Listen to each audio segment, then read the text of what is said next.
everybody, Average Gamer here. Today we're going to be talking about the new patch. That's right, patch number 1.4.3.0, aka the patch for August 18th. So, what's going on in this patch? Well, a couple things. Been a couple fixes, a couple changes, little tweakables, some modifications to basically the way we play in regards to who you play against. A couple menu changes, usual gameplay fixes with dynamic lighting. The usual overall fixes and new mechs are now available for MC and C builds. And the usual, there is a couple problems with this patch since it was applied. So, what are we going to do? Well, let's talk about first about the new mechs available. Actually, let's talk about the new map, actually. The new map is Forest Colony. That's right, Forest Colony. I will not be showing it in this video, mainly because I have made a specific video where all I do is walk around. That's right. It looks amazing. It looks awesome. Love the destructible environment when it comes to trees, both small and medium-sized trees, antennas, breaks, all that stuff. It's amazing. It's awesome. It's huge. I like it. The fact that there's a way, kind of like a big map down the middle. It's still the same map, but then it kind of extends a little bit beyond the original spawn for the north side of the map. It kind of goes on to another side of a mountain range, and also the overall general center of the map, the bigger area, is expanded a little bit more to the east. There's a huge way around the east if, say, you wanted to flank around. Like there's the original generator, then way back there's a whole beach area, kind of like a low tide area. It's very nice. There's a waterway all the way around the east and northeast corner of the map to then go around, and on the top northwest corner there's some canyons and things like that. It's really good. It's going to be definitely one of those maps that's going to be lots of fun to play on. I hope to have lots of videos on it. It'll be good. So that's pretty good. Speaking of that, they've actually made a modification as well to the dynamic time. When you drop into a match on either the old river or the new Forest Colony map and the new River City map, they've changed it up. So it's a 50% chance when you drop, it'll be daytime. A 20% chance that it'll be dusk or getting to dusk. 20% chance of getting dawn, and then a 10% chance of getting nighttime. So the higher chance, basically, you have a 2 in 4 chance of getting a daytime. You've got a 1 in 2 chance, or a 1 in 3 of getting either dawn or dusk, and then a 1 in 4 chance. Actually, no, I say 1 in 5 chance of then getting a night. So it's pretty good. It's not too shabby. It's not too shabby. Let's see what else we've done. Well, as I said earlier, there have been a couple mechs that have been added to the game as well. So we're going to go into the store here, and we're going to go to the battle mechs. We're going to go to, I think they're assaults. No, are they heavies? Oh, it is a heavy. Okay. I did not know that. I thought it was an assault. That's actually going to make me rethink this. Originally I was going to get one of these. But this is the Ebon Jaguar. That's right. The new clan mech. It's now available, as you can see, for 4900 MC, 4800 MC, etc., etc. It's quite the nice little mech. I actually want to get one of these. Well, 3 of these, to be specific. They'll be definitely entertaining to play with and to watch and run around with, like a dual Gauss. The Prime, I've seen a lot of dual Gauss on. The J, I've seen just how it is almost here. 2 PPCs, and then some lasers on the top there. This one here, you'll see in the top right hand corner, there's an Ultra 20. I've seen lots of that. Ultra 20, and then they've mixed it with some missiles on the right, and then some small or medium lasers. And then this one is the missile boat version. I've seen 4 times LRM 20s on this puppy. I've seen, well, actually, we can actually tweak these. Give me 1 second. With the new updates, yeah, we can fill with the new Ebon Jaguar. So this is the current one. This, as I said, is the C. What I would want to do, to be 100% honest with you, is fiddle in the front with a little bit. This is the, well, let's expand this first. So for me personally, I'd want to do a lot of missiles, right? Not so big on... Actually, let's look at the quirks. There is no quirks on it right now. So with that in mind, let's dump these AC2s. Let's look at the right and left arm to see if there's any missile backslash energy slots. There are none. What about right and left torsos? Are there more than one missile slot? No, there's just the one. Okay, so a couple options available to us. One, we can throw on this right torso, the prime torso, left, which will give us missile plus an energy slot. Not too bad. Or we can throw on this left torso, or this right torso. It's got an EMS, or anti-missile system, AMS. Not the biggest one. So when we look at the arms, though, it's either ballistic and energy. Oh, wait. How is it that I have a right arm and a left arm that have ballistic and energy? But there's no ballistic and energy showing here. Probably because I already have them. That's why. MNC. Ah, the MNC's missing on both of these. Okay. So, which one? Yeah, I just clicked and dragged the C arm off, and it still doesn't show up on here. Interesting. Okay. So it looks like there's a bit of a bug there. Alright, so mental note. The C's arms are missing when it comes to the Omnipods. So be a little careful there. So what I would do, to be 100% honest with you, since I'm really looking for a heavy LRM boat, this actually wouldn't be too bad. Let's see what we can do is put another... So you put another LRM 15 on both arms there. That's not bad. We still got quite a bit of tonnage, actually. How many rounds do we have here? We got, what was it? Well, actually, we have SRM ammo here, which we don't need. So we're actually going to change that out for LRM ammo. So put that there. Not bad. That's, what? 8 tons of ammo? It's not too shabby, not too shabby. 8 tons times 100 and what? 140? 180. 1,400 rounds, not bad. Then we can throw on a ballistic. Let's see here. We got just under 10. We have 8 tons available to us. So we can actually... Do you want an AC2? Yeah, just one AC2. Just kind of protect ourselves a little bit. Actually, no. Let's go with left torso here. LRM 15. Close that out. LRM 15. 1, 2, 3, 4 tons. Weapons.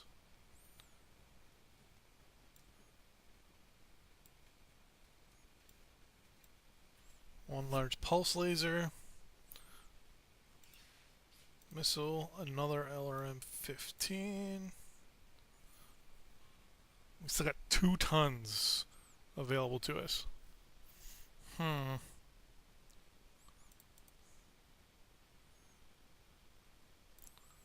Machine gun, and some machine gun ammo.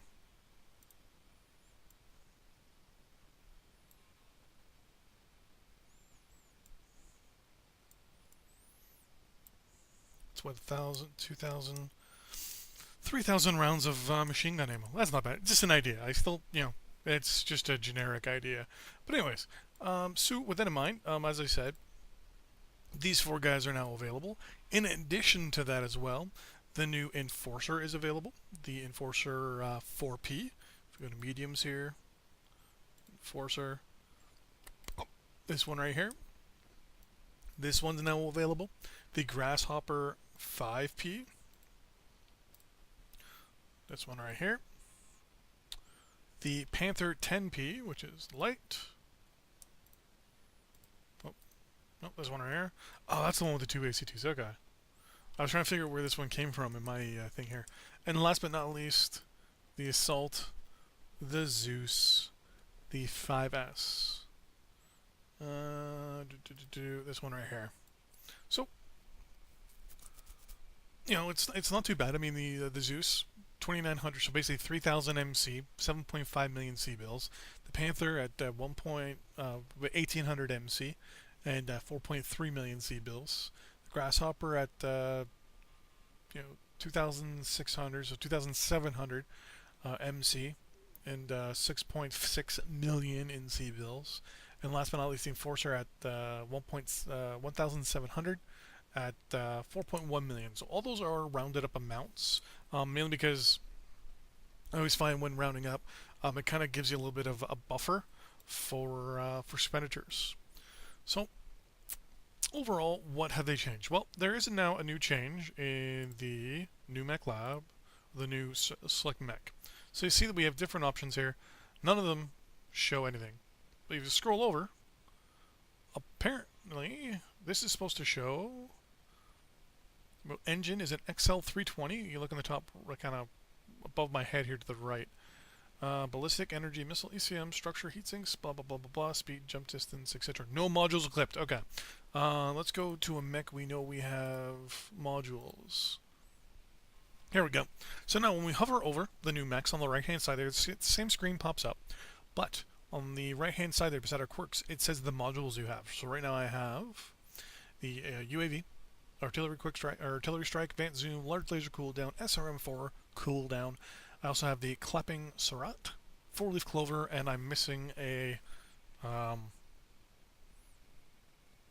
the Warhorn. Couldn't remember the name of it. So that's new. It's very good. It shows also the engine above it. You'll see the max engine you can have is a 400. What I currently have in there is an XL 400. That's very good. I actually like it. If it's standard, it just says the number. So it would just say 400. Very, very good. Let's see here. What else? So now when you select a filter, so we have the filter set right here, right? We have our 3 awesomes, but we have our Enforcer over here. If we go into anything, a match, if we go into the faction tab here, and we look, hey, they fixed this. This used to be all off by a little bit. Back in the Mech Lab, back to home, hit select Mech, boom, stays the same. If you go into a match, it still stays the same. If you go into the training grounds, it stays the same. You go into the store, it now stays the same. Prior to this, it would constantly reset itself, which could be, over time, a real big pain in the ass. And, oh, invert. Never noticed that little button before. So that's pretty good. The resolution of the mechs is now set to the highest resolution in the game. It's set to the second highest resolution of 1280 by 720. Let me read this. A number of portraits displayed at per low resolutions above 1280 by 720 have been reduced by 1 to allow better views. Okay, so basically, someone like myself who's running the game at max settings, max ratio, and everything, these pictures here were not to the scale upon which we had. You can also see it's not as poppy. Is the best word I can explain it as. Basically, it's one resolution below what you're actually playing with, which isn't that bad. My theory is, though, depending on your resolution and stuff, it should totally look different. Like, for example, if I went to all mechs, and I wanted to, if I said, I want to go by chassis or whatever, and we go expand all, these pictures should be smaller with the resolution I have. I don't like the fact that they're this big. I mean, yeah, they're nice, but maybe, I don't know, knock off a third of the sizes. Mainly because it's going to be personal, but I don't like the sheer amount of loading image. The sheer amount of space this takes up. Because it takes up a lot of space. And I just went from both to owned. And none of my clan mechs are showing up.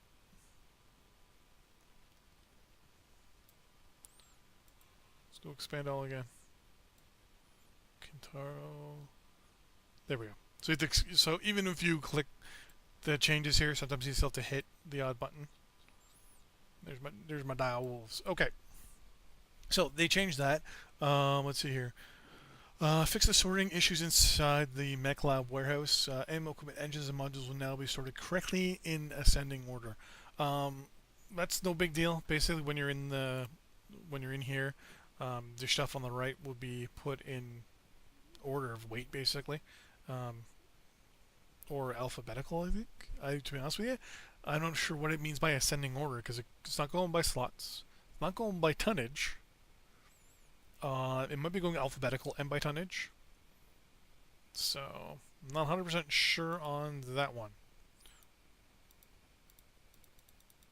Okay, that was... So there's another bug. The button there disappeared. Okay. Let's see here. Possible fix for where community warfare map was not rendering correctly. Yep, they fixed that. A couple of crashes they fixed. Fixed an issue where all typing or recreating a render device could crash. The game in DirectX 9. Wow. If you're running DirectX 9, you need to update your game and your computer. And a lot of other shit. Fixed an issue where certain machine configurations were experiencing longer client boot up times. Yeah, that was specifically my my problem. It would take about a minute or two for my actual client. When you double click that client, it loads, but for me in Windows 10, it was loading a black screen. I sent them a thing saying, hey, just so you know, this is taking longer than it should to load, blah, blah, blah, blah, blah. And apparently they fixed it. And I noticed a little bit of an increase today. Fixed an issue where private lobby creators are unable to launch a match if they switch themselves from being a spectator to a player. We had a little private match for the 421st with one of our new players. We actually ran into that problem. It was kind of entertaining. Nonetheless, we ended up having to close it the entire room and reopen it. Yeah. Fixed an issue where the ping value bars were missing in the group lodge.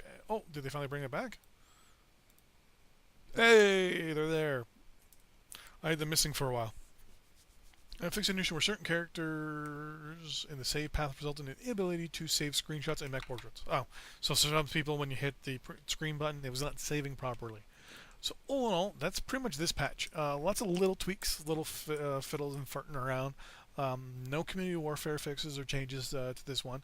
The big one, though, is the new pilot skill ranking, or the PSR. Now, what they did with the PSR basically is completely remove the ELO system. The ELO system basically was a ranking system based on your wins and losses, and that's it. The more games you won, the higher your ranking, the more you played against people that win. That was it. The new player PSR, player skill rating system, is based off of everything that triggers in the game. So you know how when you're playing in a match and you see that little pop-up that says hit and run, or that little pop-up that says flanking, or component destruction, lance, whatever. Those are now the indicators as to how well you're doing. Basically, the better you play, the more you get of those, obviously. So, and also the way you play also will fix. So, for example, if you're running a lights properly, I have to add that in there, properly. Whereas you're playing with the guys, you're scouting around a lot, skirting around the edges, and all that stuff, and you're getting those scouting bonuses in the game, right? You're getting those XP little pops saying, hey, you saw all these people, congratulations, you get 500 XP, 600 XP. It's like 100 XP, I think, for every person you see first before everyone else sees them. So that goes towards your points. They don't really say how they're going to redo the match score system, because in the end, depending on what your score is, you will then move up or move down, depending on also if you win or lose. So winning and losing still is a factor, but also how you play personally is a factor. So from what I'm reading, there's 5 different stages, 1 through 5. 5 is the worst, or as they put it, let's see here. So there are 5 skill tiers in which players can be ranked. Tier 1 being comprised of the best rated players in the game, and Tier 5 comprised of players who are in dire need of additional training. There you go. So if you're brand new, if you just start playing the game, if you've never played it before, you get dropped into a mid to low Tier 4. Right? You'll probably drop to Tier 5 real quick, but that doesn't matter, right? You're still playing, you're still new. If you've been playing the game for, 5 or 6 years, or however long the game's been out for, like my friend Jonas, aka the Baron there, he has been playing forever. He will probably be Tier 2 or Tier 1. I don't know. He's very, very good. Most likely Tier 2, because Tier 1 are the people that, do all the competitive stuff. So, even though I think he's really fucking good. So, depending on how you do, right, in a match. So, say you get a couple, like for me, I get mostly assists, right? I get 8 or 9 assists a game. Maybe the odd kill, 1 or 2, maybe the odd kill. The more kills I get, the less assists I get, obviously. So my average scores on a good match where we win, I usually rank about 40 or 50. On a very good match, I can get up to 100. On matches where I run around like a complete retard, I can get scores of like 5. So now it's no longer, as I said, based on your win-loss. It's now based on how you play and if you win and lose.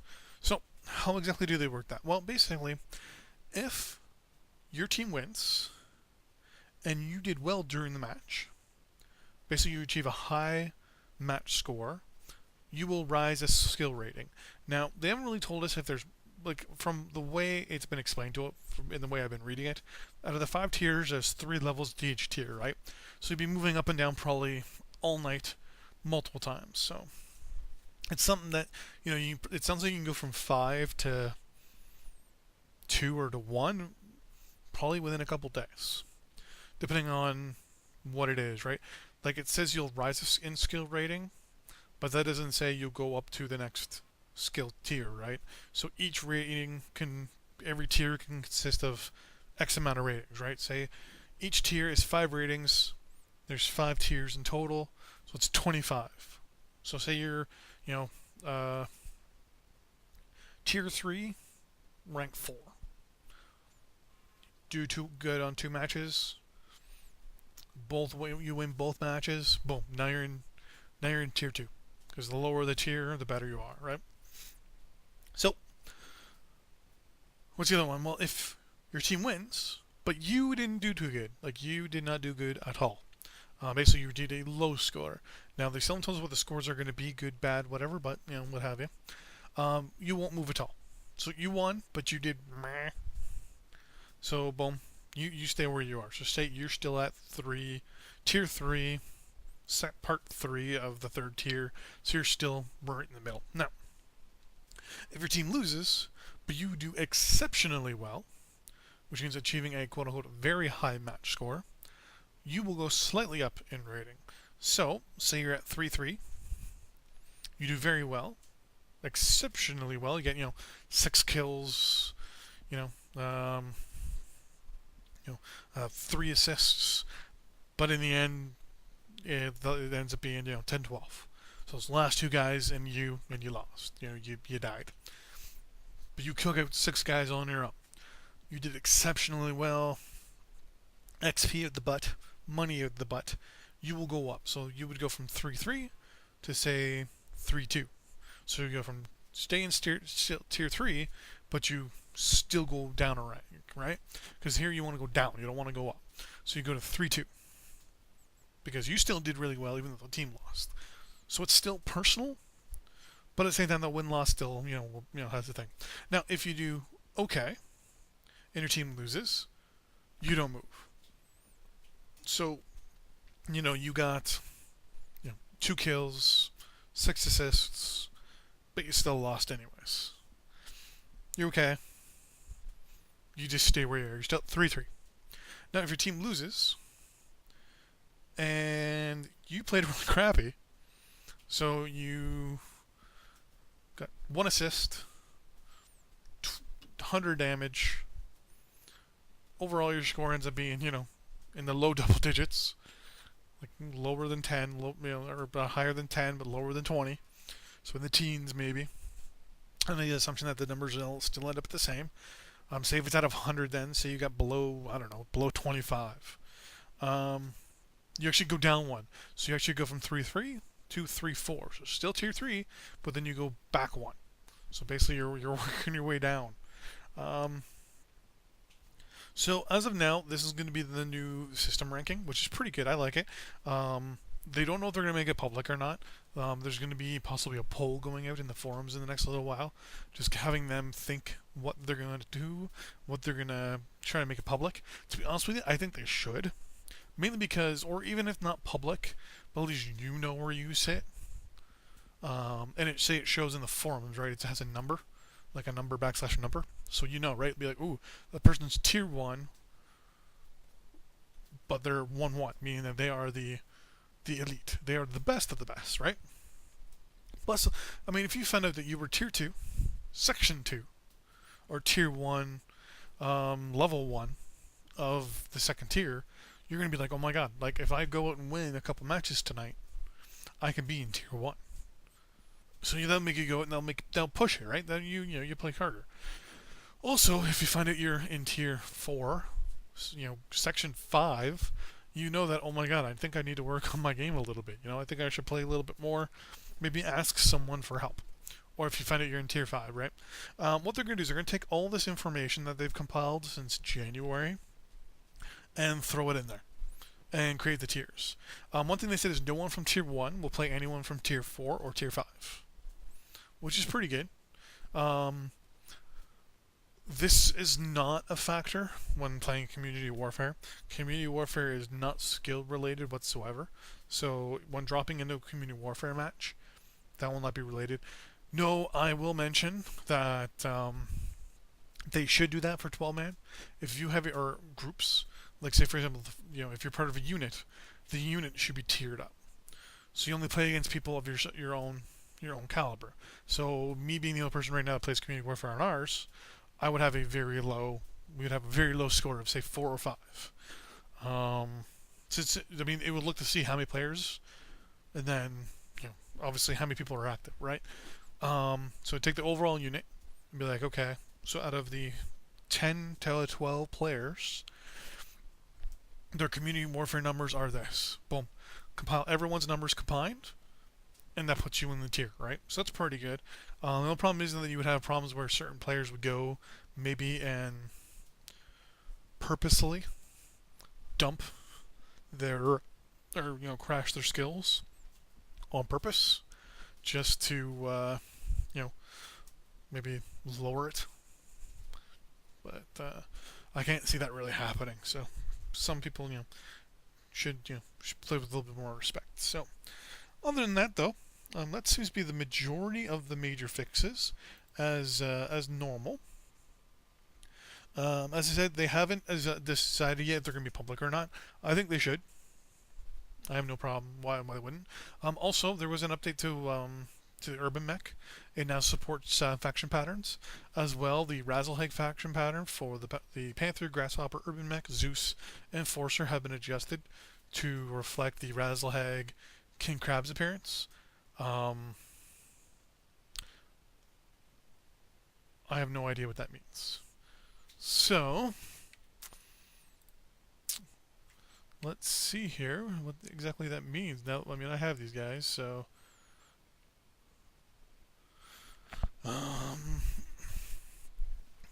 let's put the Razzlehag on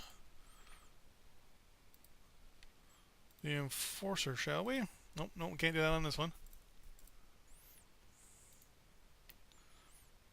Camo spec.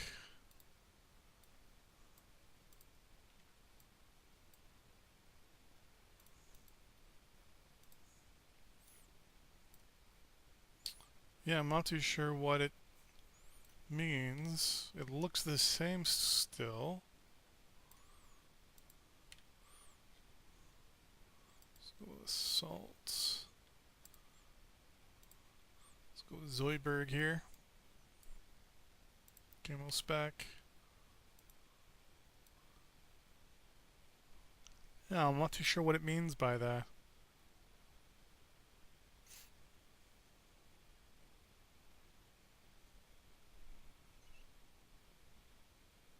I also know the fact that the third color, the gray, that's in the rope here, is locked out. Oh, what if it is this one right here? No, this is the three fates. This is the limited edition one. I have no idea. But yeah, so those are the overall changes. I'm just going over real quick. So there are some quote unquote some known issues. So the known issues for the patch are as follow. Players using original TeamSpeak 3 overlay will experience crashes when attempting to use overlay. Unfortunately, the original TeamSpeak overlay plugin is no longer supported by TeamSpeak. Players are advised to uninstall the plugin and switch to the Overwolf overlay that is bundled with every TeamSpeak install. I have no idea. I guess there's a special TeamSpeak thing that you can use since the game uses it. The Mech Portrait hover over window will not appear if you disable tooltips in your settings game menu. Okay, so earlier when I mentioned you hover over these guys and see how it pops up on the right. If you disable tooltips in the settings, I'm gonna do that. Settings and game menu. All chat. Disable. Mine's enable cockpit glass. So we'll save that, and then we'll see. Ah, yes. So when we hover over now, you can't see it. So if by any chance you're playing and you cannot see, turn that off. Turn tooltips off. Boom. There we go. Standard engines will display the STD indicator on the mech status in the hover over window quick info section. So right here on the very top right there where it says engine XL400, it will not say STD. That's apparently a known issue, which to be honest with you, it shouldn't be an issue. I mean, who cares? If this is 400, you know it's just a 400 inch. But apparently I guess they really want to put STD down there. Mech portraits may appear blurry if the client is running slow below 1080p in resolution when the portrait was saved. So these pictures right here, they may look blurry if the actual like the actual client that I have running right now was slowing down. So say my computer for some reason was crunching something in the background and it was trying to process something and work on it. These would actually show up blurry. I don't know why, but it would. Let's see here. Forest Colony, shadows may flicker at a distance, which they do, so does the water. And Forest Colony static dropships are visible in all game modes in this map. You will see when you watch my video, hopefully, if the quick little run through that I did. It's only 11 minutes, I just run around. You will notice that now and then I take pot shots in the sky because the dropships are just kind of stuck there. So you actually see where all the dropships come in from. They'll come in from the same angle and same area anyways. But yeah, so thanks for watching. Don't forget to like and subscribe. Additional videos will be coming up in the next little while. The usual live streams, etc., etc., etc. But don't forget, as I said, like and subscribe. Leave a comment if you want to give any additional info or anything like that. But anyways, see you guys all next time on the battlefield. Have a good night. Have a good morning, wherever you may be. See you on the battlefield. Bye-bye.